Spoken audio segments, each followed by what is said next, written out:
নমস্কার বন্ধুরা, আজ আমরা কথা বলবো এমন এক স্থাপত্যের কথা যা শুধু ভারত নয়, পুরো বিশ্বের হৃদয়ে জায়গা করে নিয়েছে।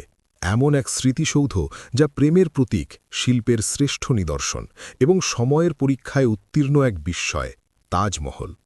ভারতের উত্তরপ্রদেশের আগ্রা শহরে অবস্থিত তাজমহল শুধুমাত্র একটি সমাধি নয়, এটি একটি আবেগ, একটি ইতিহাস, একটি অনন্ত ভালোবাসার কাহিনী। ভোরের সূর্য ওঠার সময় যখন সাদা মার্বেলের গায়ে হালকা গোলাপি আভা পড়ে, তখন মনে হয় যেন স্বর্গের কোনো প্রাসাদ পৃথিবীতে নেমে এসেছে। তাজমহল নির্মাণ করেন মুঘল সম্রাট শাহজাহান, তার প্রিয়তমা স্ত্রী মুমতাজ মহলের স্মৃতিতে। মুমতাজ মহল ১৬৩১ সালে সন্তান জন্ম দিতে গিয়ে মৃত্যুবরণ করেন। স্ত্রীর মৃত্যুর শোক শাহজাহানের হৃদয়কে ভেঙে দেয়। তিনি প্রতিজ্ঞা করেন এমন একটি স্মৃতিসৌধ নির্মাণ করবেন যা যুগ যুগ ধরে তাদের প্রেমের সাক্ষ্য বহন করবে। ১৬৩২ সালে তাজমহলের নির্মাণ কাজ শুরু হয় এবং প্রায় ২২ বছর ধরে চলতে থাকে। প্রায় ২০,০০০ শ্রমিক, কারিগর ও শিল্পী এতে অংশ নেন। পারস্য, তুরস্ক ও ভারত থেকে আনা হয় দক্ষ কারিগররা। তাজমহল মূলত সাদা মার্বেল দিয়ে নির্মিত। এই মার্বেল আনা হয়েছিল রাজস্থানের মকরানা থেকে। পুরো স্থাপত্যটি একটি বিশাল বাগানের মাঝে অবস্থিত, যা ৪ বাগ নকশায় তৈরি, ইসলামিক স্বর্গের প্রতীক হিসেবে। তাজমহলের প্রধান গম্বুজটি প্রায় ৭৩ মিটার উঁচু। ৪ কোণে রয়েছে ৪টি মিনার, যা সামান্য বাইরের দিকে হেলানো, যাতে ভূমিকম্প হলেও মূল কাঠামো রক্ষা পায়। ভিতরের দেয়ালে রয়েছে অমূল্য পাথরের কারুকাজ, যাকে বলা হয় পিয়েত্রা দুরা। ফুল, লতাপাতার নকশা এত সূক্ষ্মভাবে খোদাই করা যে মনে হয় যেন জীবন্ত। তাজমহলের ভেতরে রয়েছে মুমতাজ মহল ও শাহজাহানের প্রতীকী কবর। আসল কবরটি নিচের ঘরে অবস্থিত। উপরের অংশে যেটি দেখা যায় সেটি কেবল প্রদর্শনের জন্য। অদ্ভুত বিষয় হল, তাজমহলের ভেতরে যদি আপনি কোনো শব্দ করেন, তার প্রতিধ্বনি বহুবার ফিরে আসে, যেন সময় নিজেই সেই শব্দ ধরে রাখছে। তাজমহল দিনের বিভিন্ন সময়ে ভিন্ন ভিন্ন রং ধারণ করে। ভোরে এটি গোলাপি আভায় রঞ্জিত হয়, দুপুরে ঝকঝকে সাদা, চাঁদের আলোয় রূপালী দীপ্তি ছড়ায়।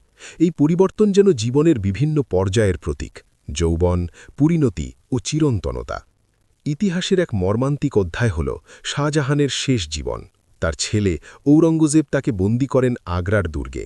সেখান থেকে তিনি দূর থেকে তাজমহল দেখতেন, প্রিয় স্ত্রীর স্মৃতিচিহ্ন।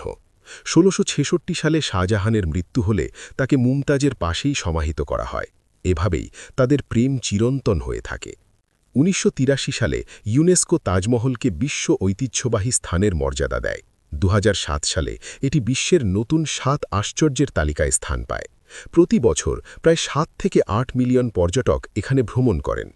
তাজমহল শুধু মুসলিম স্থাপত্য নয়, এতে ভারতীয়, পারস্য ও ইসলামিক শিল্পকলার সমন্বয়ে রয়েছে, তাই এটি ভারতীয় ঐক্যের প্রতীকও বটে। হিন্দু মুসলিম শিল্পশৈলীর মিলন এই স্থাপত্যকে করেছে অনন্য, তাই এটি শুধু এক ধর্মের নয়, পুরো মানব জাতির সম্পদ। বলা হয় শাহজাহান কালো মার্বেল দিয়ে আরেকটি তাজমহল বানাতে চেয়েছিলেন যমুনার ওপারে। তাজমহলের কারিগরদের হাত কেটে ফেলার গল্পটি একটি জনপ্রিয় মিথ, ইতিহাসে এর প্রমাণ নেই। দ্বিতীয় বিশ্বযুদ্ধ ও ২০৭১ সালের যুদ্ধে তাজমহলকে সুরক্ষার জন্য ঢেকে রাখা হয়েছিল।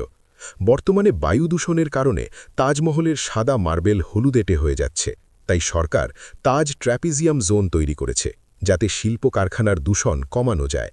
এটি আমাদের দায়িত্ব, এই ঐতিহ্যকে রক্ষা করা।